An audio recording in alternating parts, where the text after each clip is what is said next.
A car engine generates power from the expansion of compressed air in a contained cylinder with the help of fuel. That is why it's called as an internal combustion engine. Before getting into the working, let's see the main parts involved in the working of an engine. First, the crankshaft. This is the part which converts the linear motion of the piston to a rotational force. Next, the pistons and the piston rods. The pistons will be pushed down by the expansion of compressed air, and turns the crankshaft. And the valves, which controls the flow of air and fuel into the cylinders. These valves are driven by the intake camshaft, and the exhaust camshaft, and the camshafts are driven by the crank itself, using a timing belt. There will be idler pulleys, and a tensioner pulley, to hold the belt tight in place. This here, is the internal structure of a 4-stroke, inline 4-cylinder, DOHC engine, which is commonly found in most hatchback and sedan cars. A 4-stroke engine should pass through 4 different strokes, to complete one cycle to produce power. They are intake, compression, power, and exhaust stroke. The crank to camshaft ratio is 2:1. Which means it will take 2 crank revolutions, to complete 1 camshaft revolution. And the camshafts are designed in a responsive manner, to open or close based on the corresponding strokes, of each cylinder.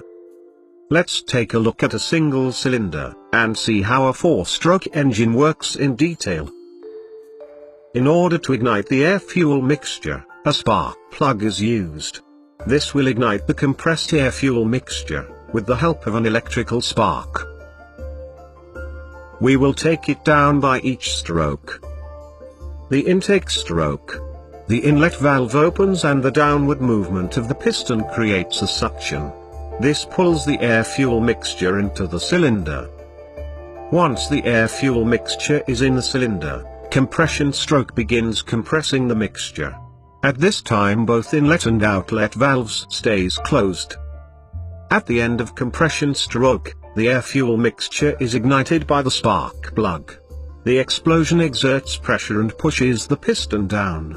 This is the power stroke which produces power to the crank. At the exhaust stroke, the outlet valves opens and the piston pushes out the burned gas. The cycle starts again from intake stroke, keeping the engine running and produces power. For a carburetor engine, the air and fuel are mixed inside the carburetor assembly, and fed to the cylinders. In the case of a fuel-injected engine, the fuel is injected into the intake manifold, or directly into the cylinders. Since only a power stroke produces power, you may wonder how the engine turns continuously.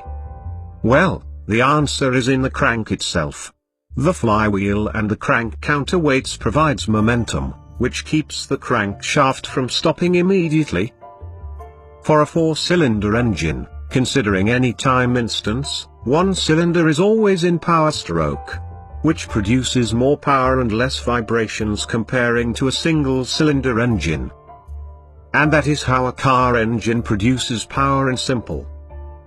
Thanks for watching, and stay tuned for more presentations from Autotech Labs.